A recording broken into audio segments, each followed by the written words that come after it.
Hello বন্ধুরা, বানি রান্নাবাটিতে সকলকে স্বাগত। এই প্রচন্ড গরমে শরীর ঠান্ডা রাখতে 5 মিনিটেই আমরা বানিয়ে নিতে পারি এইরকম মশলা লস্যি ও গন্ধরাজ লেবুর ঘোল।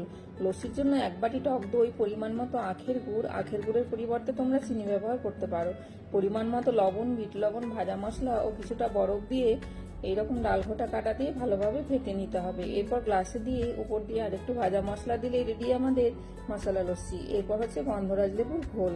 ঘোলটা লস্যির তুলনায় একটু পাতলা হয়। এর জন্য 1 বাটি টক দই, 1 বাটি গুড়গোলা জলের পরিবর্তে তোমরা চিনি দিতে পারো, 1 বাটি ঠান্ডা জল, পরিমাণ মতো লবণ, বিট লবণ, ভাজা মশলা, গন্ধরাজ লেবুর রস, গন্ধরাজ লেবুর উপরের গায়ের সবুজ অংশটা একটু গ্রেট করে দিয়ে দিলাম। এরপর কিছুটা গন্ধরাজ লেবুর স্লাইস, পুদিনা পাতা, কিছুটা বরফ দিয়ে এরকম ডালঘোটা কাটা দিয়ে ভালোভাবে ফেটিয়ে নিলেই রেডি আমাদের গন্ধরাজ লেবুর ঘোল।